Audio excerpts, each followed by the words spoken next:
Today, we are tackling the topic of accountability. Quite a scary topic. I wasn't sure how we were going to manage it, but I've learned a lot about it, certainly recently today.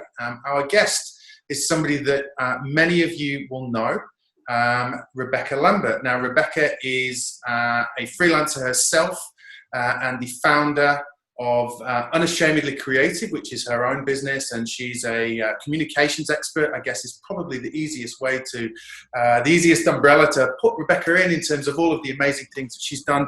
But she is as well known, if not better known, for being the founder and driving force behind the Freelance Jungle. And if there are any of you that aren't aware of the Freelance Jungle, it is a thriving and very engaged community of freelancers, predominantly Australia and New Zealand, that is on Facebook. So I definitely check that out. It's a great resource, a support community, a safe space for freelancers of all different shapes and sizes to talk about all things freelance. So Rebekah, welcome, and welcome back to Freelance Legends. Yeah, thank you, Ollie. Thanks for having me again. I really appreciate the opportunity to come in and talk about accountability today. And I am coming to you from Windang. I'm the traditional owners of the Wodi people in the Darwal Nation in the Illawarra.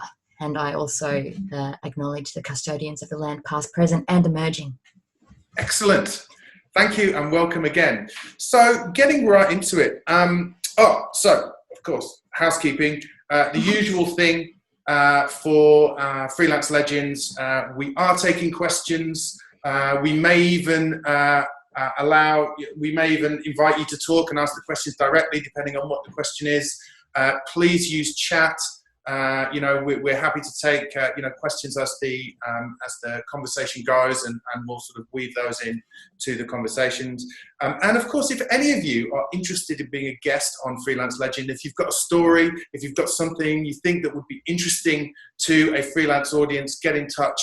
We'd love to talk to you as well about whatever you're passionate about. So we're talking about accountability today, and it's a weird topic, I think, because often if I think about myself, when I think about accountability, often a lot goes unsaid. A lot of it is subconscious. You know that you should be doing something, but you don't articulate it, and perhaps that's hampering your business, hampering your personal development, hampering your personal life.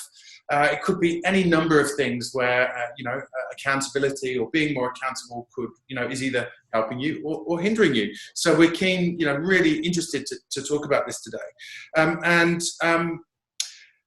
especially for freelancers. I guess my first question to you, Rebekah, is why is accountability an issue for freelancers? Why is this a topic that you particularly are focused on right now? Sure. I think, to be honest, most people have an issue with accountability, Ollie, because we see it as a prescriptive thing. We see it as a negative thing. It feels like homework most of the time. When really, when we're looking at accountability, it should be about setting ourselves boundaries and limitations and goals that we can easily get to, that we can sort of build on and feel good about. But because we sort of treat it like homework, we often push it to the side. We don't meet the accountability. The deadlines go whizzing past. Our own creative projects or our little products or whatever go by the wayside because we don't carve out the time and put the fence around them. Even the accountability that we have to our clients to make sure that we extract the brief and all the rest of it, and then keep them accountable on the other side with paying the invoice or sending the assets or whatever. We tend to shy away from it because it feels like it's a negative thing, when really it's about protecting what's in front of you, doing the best that you can, and doing the best for the person that you're working with. And excellent. And I think that gives us some nice context. How would you define, is there a definition of accountability? Not in terms of what it is, but in terms of what it should be. What are we driving towards by talking about this? I I think accountability comes down to really one thing, and that's making a commitment to the things that you want to do and the kind of person that you want to be, the kind of values that you want to be known for, the kind of work that you want to produce, and the kinds of things that keep you honest. And that accountability can be running across, everything from your business to your marketing to your side hustles to the creative story writing that you want to do, or even the marathons that you want to run in your personal life.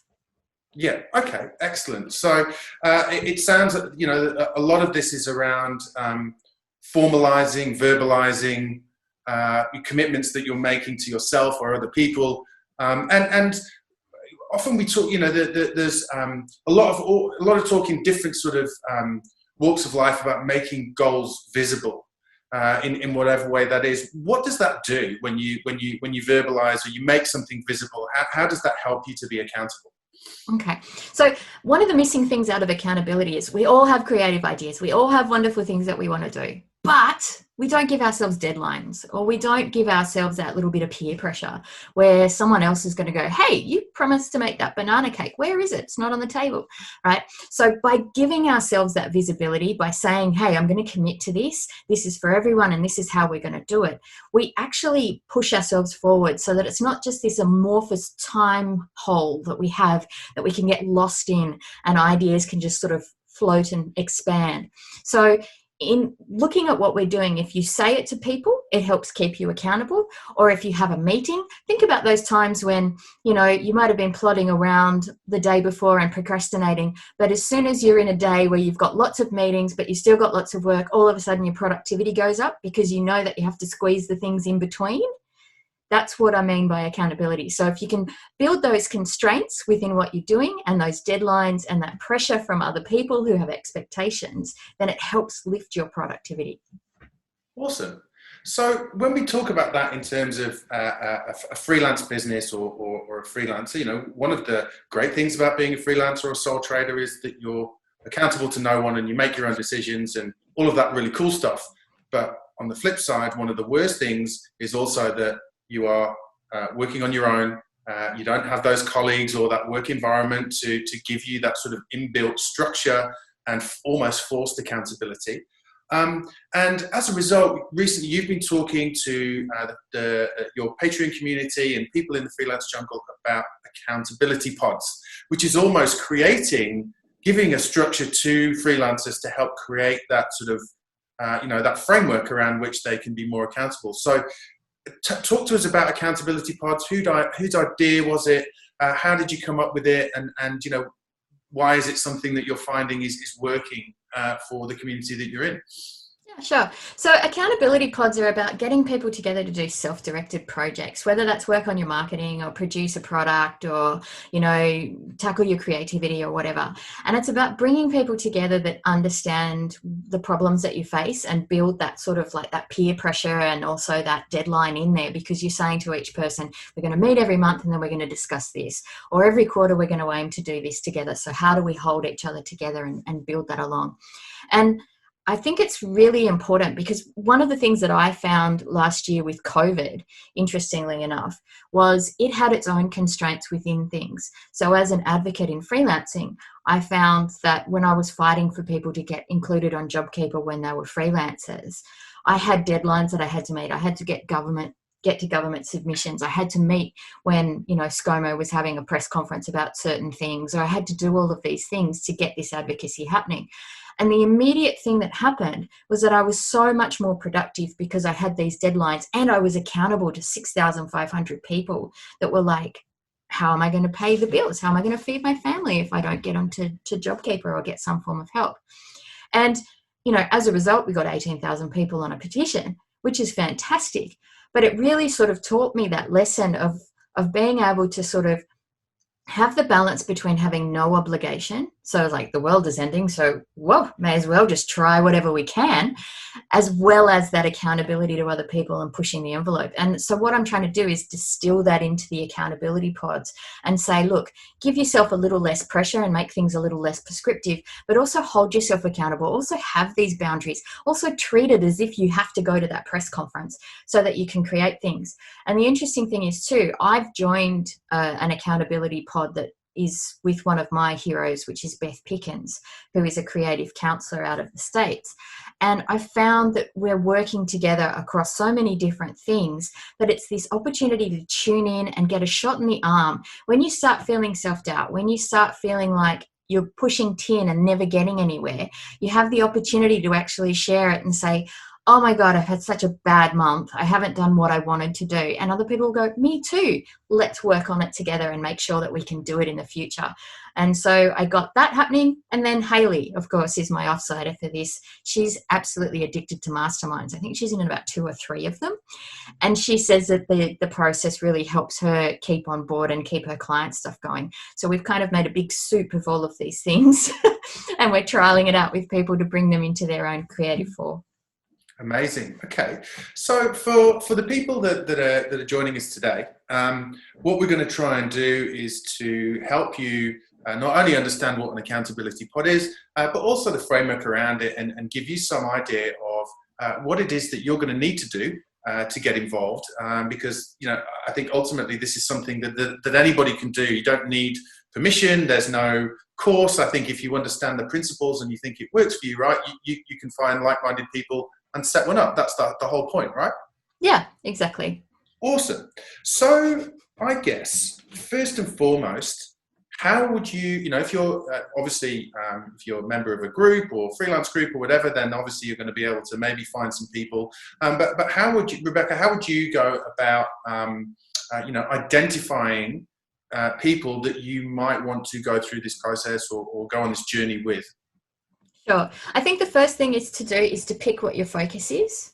So, and think about what you want to explore. So in 12 months' time, when you look back, what would you like to achieve, kind of thing, and keep it at a reasonable level. And then think about what the values are underpinning that project, because a lot of the time we get caught up in the extrinsic goals. We look at the external, so the money, fame, and chicks. Don't look at it from that perspective. Look at it from, what do I want to create here? What stamp do I want to leave in the world? What do I want to challenge within myself? And what's the framework in which I'm doing that? So is it a course? Is it consistency in my marketing? Is it getting time to do my creative projects? Is it protecting myself from certain things so I can study? What is the goal here? And then putting that out to other people and saying, I've realized that sometimes I do this and I get in my way. I would like to change that for this habit instead. Is there anyone else that's working on this sort of thing or a similar project that would like to come together so that we can be each other's cheerleader and get something happening every month where we talk, engage, and move through this together?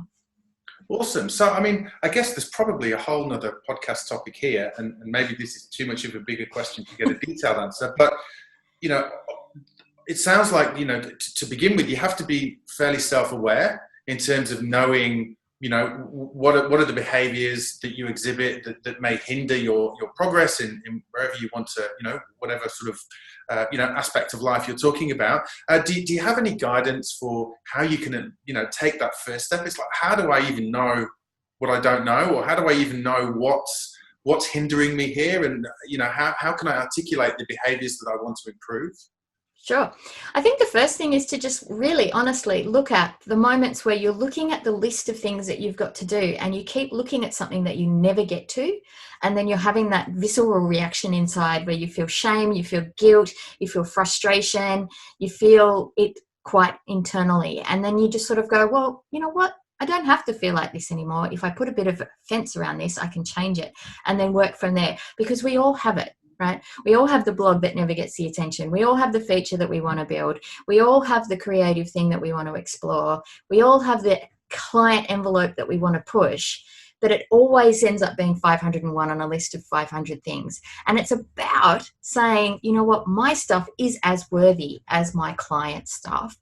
How can I integrate this into my timetable? Okay, fantastic. And guys, I'd love to know from the room, is this resonating with you? Are these issues that you're grappling with at the moment? If you feel comfortable sharing some of that, please do put in the chat or the Q&A module. We'd love to bring you guys in to understand, exactly what the challenges are you're facing. So, please put questions or comments in the chat. So, Okay, moving on then. So let's assume then that we have, one or two things. It doesn't have to be like a whole list, or you don't have to make it really difficult. I guess you could just start with one thing, that one at a time. You've got that one thing you say, if I could do this a little bit better, that would really help me. So, what tools do you need? Where would you start? Like, how do you get this whole accountability pod going? Okay, so the first thing is you know what your project is. The second thing is you look for the like-minded people. And then the third thing is you put a little bit of pressure on yourselves. So you say, okay, this is our little base camp. This is where we're going to get together and share our stuff. This is how often we're going to have the conversations that we need to have to build each other up. And this is what we're going to learn together. So it's about sort of building that framework that keeps you honest and accountable, and making a commitment in your diary, making a commitment with homework even.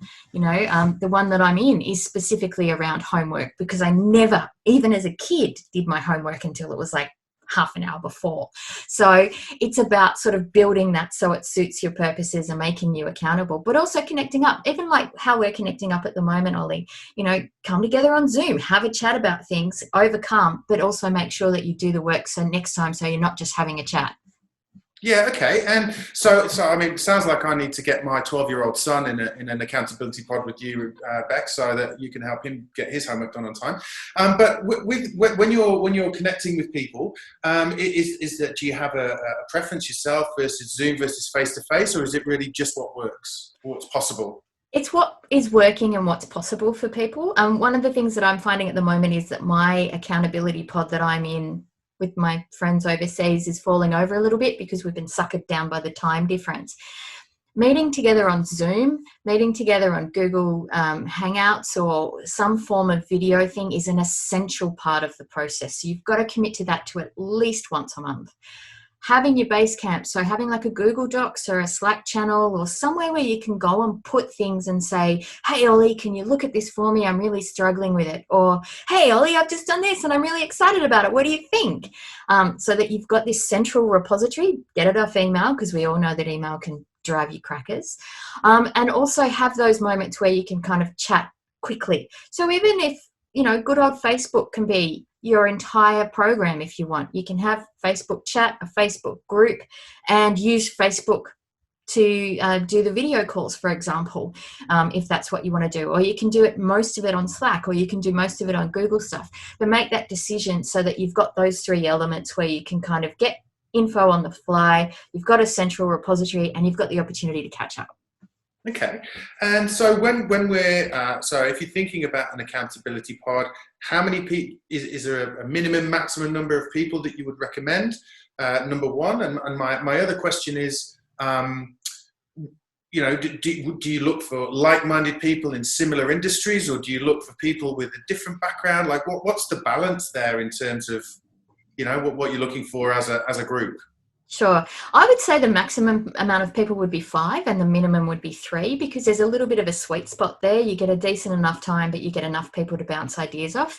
3 can be a little bit tricky, especially if 2 people really are in sync and the other person feels like a bit of a third wheel. So 4 or 5 usually works better. I wouldn't stretch it any further, because then it takes a long time before you can actually connect up with each other and get through everything that you need to do, and it becomes laborious.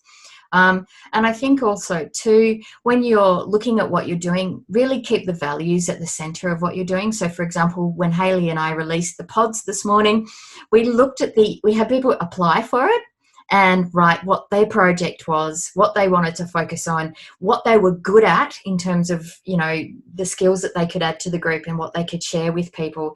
And we also matched it across their softer, wibbly-wobbly pain points as well, so that we didn't have everyone that was scared of talking on stage going into a pod where they're all meant to cheer each other on, because that would fall over, right? So there has to be a bit of a balance, and that's where the values come in, because someone who's building a product could actually work with someone that's working on their business, or that kind of thing. But as long as they're sort of dealing with the same sorts of issues but have the same sorts of values and those skills that can cross each other over and support each other, that's what works best.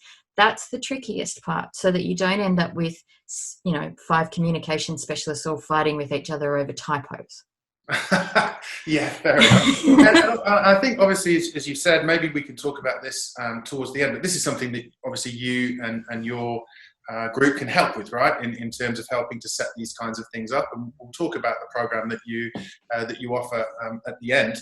A great comment from Michelle in the chat. She says, "The thing I find the hardest as a sole trader is that I hate, in capital letters, doing marketing and self-promotion." That was actually a fairly recurring theme I heard in the session that you ran this morning.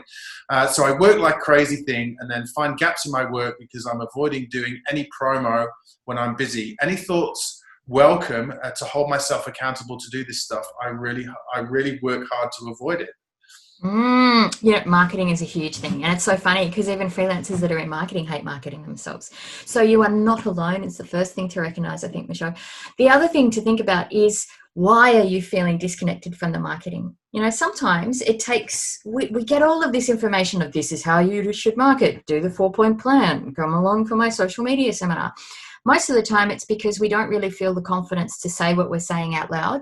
So an accountability pod can actually deal with all of the wibbly wobbly stuff in the back end and shine you up a little bit and give you the confidence that you need to be able to say the things that you feel proud about saying about your business in a creative way.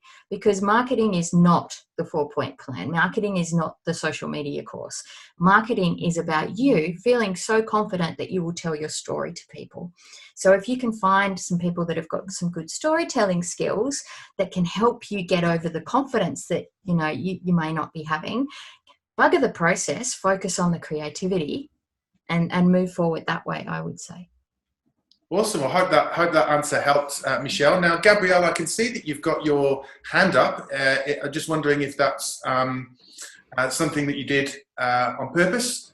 No, Gabrielle's gone. So clearly she wasn't sure she was going to be given the chance to ask a question. But thanks, Michelle. Any other questions like that or any other observations, please pop them in the chat. Or if you're keen to ask a question live to Rebekah, then we can allow you to talk and you can ask. Oh, Gabrielle's back. So yes, Gabrielle, if you've got a question, pop it in chat. But if you'd like to ask it live, let me know, and we can facilitate that too.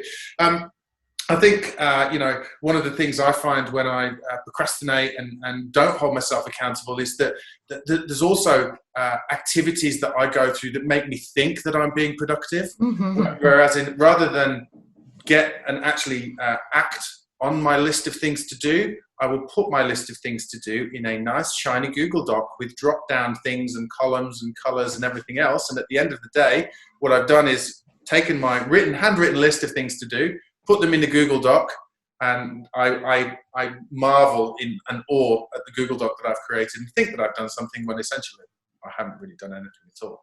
So I don't know if that's anybody else's experience.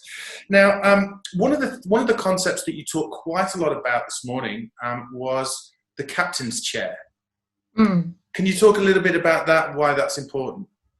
Okay, so the captain's chair in the accountability pod model is about having someone sort of taking the floor or holding the mic for a particular session and having a longer extension of their project. So normally in an accountability pod, you're sort of looking to share with each other, prop each other up and have those touch points.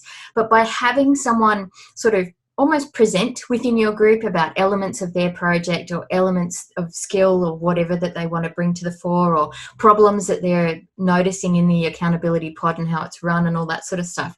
You give yourselves the opportunity to sort of do that deep thinking and break things down a little bit more. And I think also too, we tend to, with all things, you got to lead your project somewhere. You got to lead your marketing somewhere.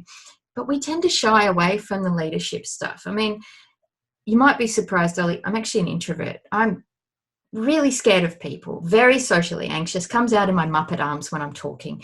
But the thing that you'll find with me is I've learnt that I have to take the mantle sometimes. I have to lead, because if I don't, then I will just sit there quietly with my thoughts. So the captain's chair gives you the opportunity to actually say, today I am the expert in my own life. I am an expert in my project, and I'm sharing my expertise with other people in a passionate and compassionate way, so that we can all work on this problem and then come out the other side. It's kind of like what developers do with sprints, really. They identify what they want to fix, work together in an intensive way, and then come out feeling better for it.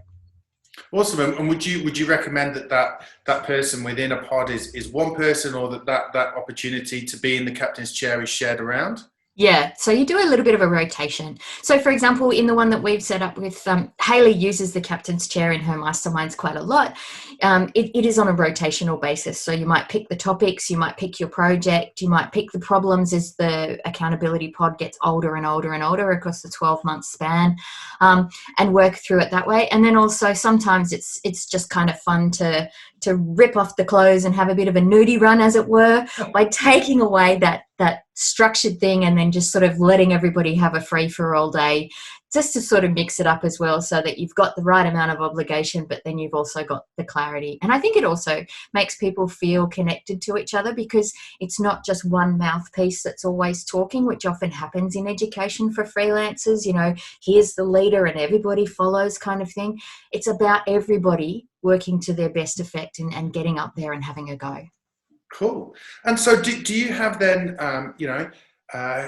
could you give us a sort of a vision of what success looks like? How would you know if you're getting it right?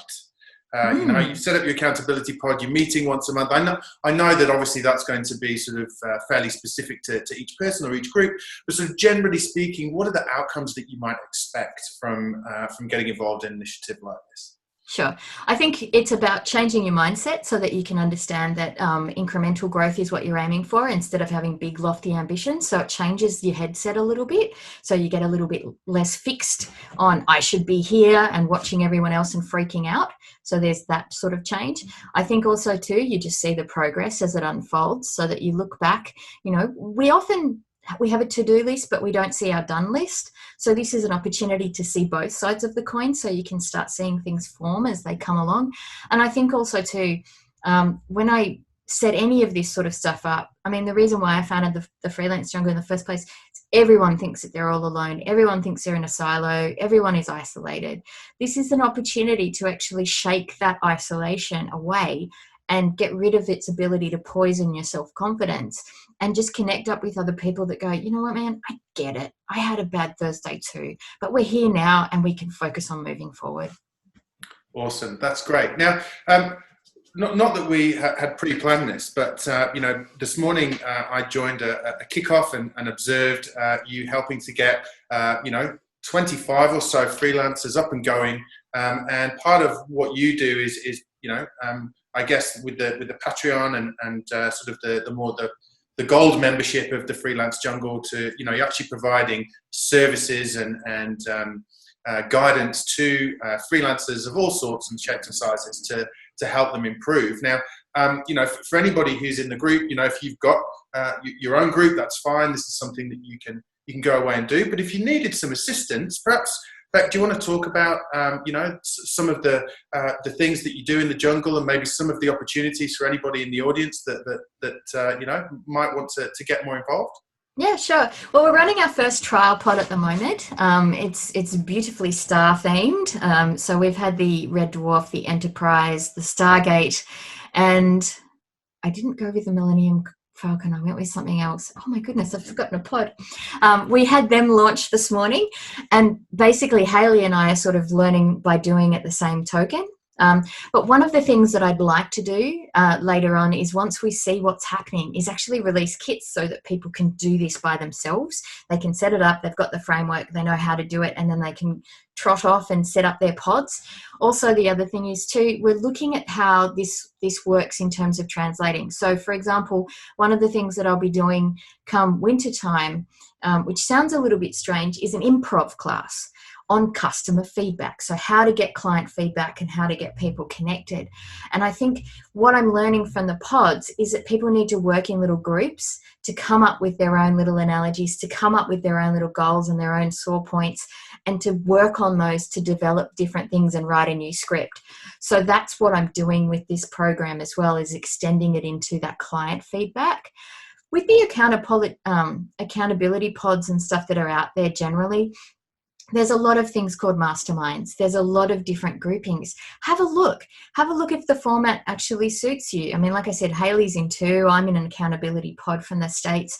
There are various different ones that you can do where you're looking at these sorts of things and focus on them. I think the main thing that you should be looking for, though, is making sure it's self-directed. It's not about the boss at the top, because often those things actually are just a social media, programs. They're just courses on social media dressed up as coaching. So try and look for something that's self-directed so you can nominate your own stuff.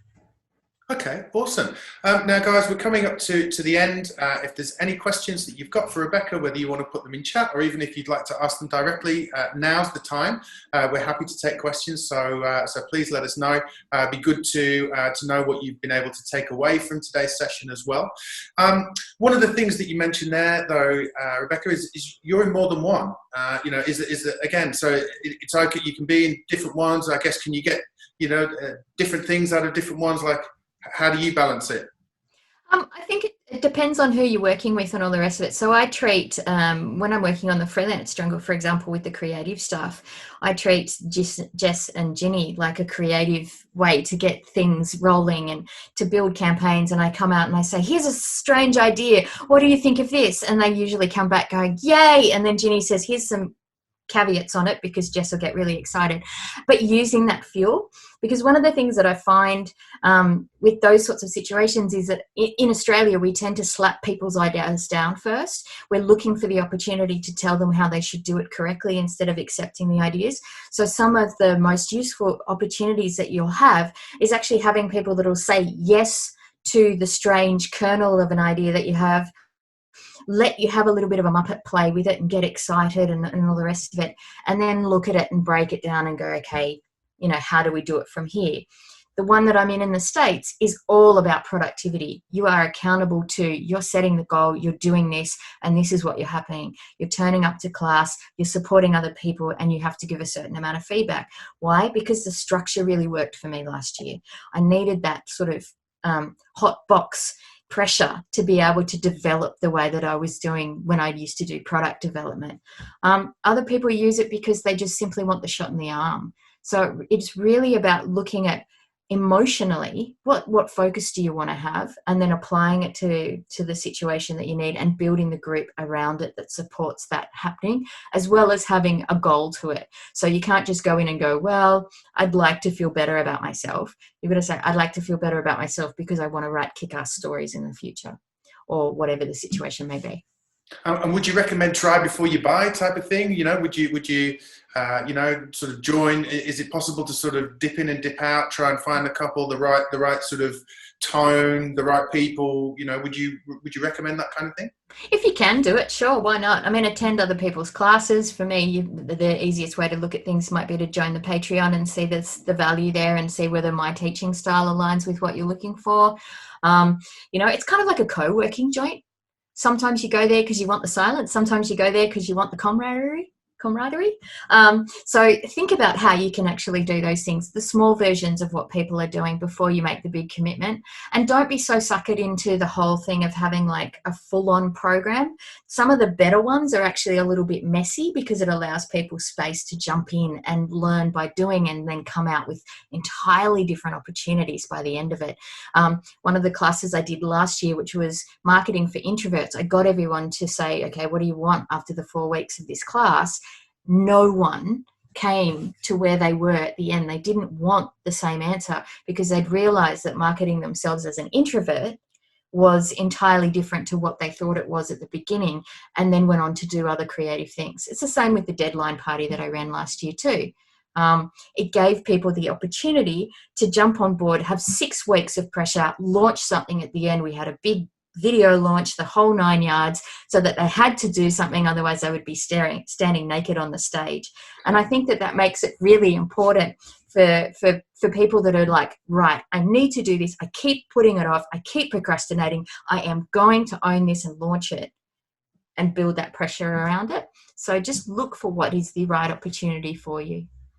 And I guess as a final question, and guys, again, just throwing it out there, any other questions or comments, please put them in chat now, and because we'll be wrapping up soon. But in terms of resources, if anybody on the audience or who's watching the recording, would be interested in maybe finding out a little bit more about it, are there any resources that you have, blog posts out there, or perhaps thought leaders in the space that you would push people to?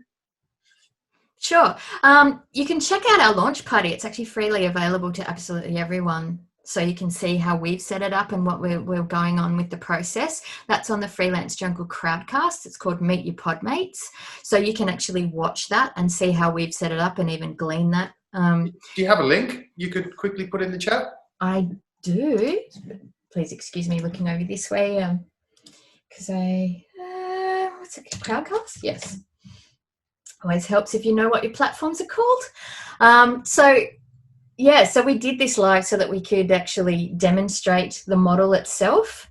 I'm absolutely crushing on the one I'm doing with Beth Pickens at the moment, which is my cross-country accountability pod. She does one called Homework Club, which is all about homework. I'm surrounded by all these creative artists from around the world, narrowly snuck in because I'm a writer. And so that really helps because we have check-in points with that sort of thing. I think there are other ones that Hayley could probably mention. You know, maybe if you're a member of the Freelance Jungle, I can ask Hayley which ones that she's in and what she recommends. But it is really about checking out things and seeing who's out there and what suits your purposes and also what suits your time frame and all the rest of it. Yeah. Awesome. Here's the link, guys. I think Becky just setting up to panelists, but there's, oh no, there it is. Oh yeah, I'm sorry, people. Here, let me try again. There we go. Yeah, there we go. Yay! So that's having attended that this morning, again, I can attest to the fact that there were some very motivated and happy people. You know, you could sense in the room that everybody sort of was facing very similar challenges, and everybody seemed genuinely excited about the opportunity to work on things that they wanted to work on. And as we've said before, as I think, you know, Michelle put in her comment, it wasn't all about like, oh, we've got to do a million things. It was, you know, just taking one or two things and saying, you know, I'm going to start here. And I'm hoping you guys we can all help each other to make some improvements, and that will help our businesses, it will help our personal lives, it will help our relationships, it will help our mental health, it will help everything. So can highly recommend it to you guys. If you're not in the Freelance Jungle, join. It's free to join the Facebook group. You can lurk on the sidelines, as many people do, and have a look at the conversations whizzing by. You can get involved, you can ask questions, and you will get a fairly uncensored stream of consciousness coming back at you, and it's great for some reality checks and just to really understand where you are. So that is absolutely awesome. So we're coming up to time. It doesn't look at the moment like there's any questions coming through, I'm afraid. Any last call for questions or comments to Rebekah before we wrap up? Now's the time. Whilst we're just giving a few more minutes, I'll just throw out again that, you know, again, if you would like to be part, if you'd like to come and be a guest on Freelance Legends, feel free to get in touch with us. We're always interested in talking to new people, new topics,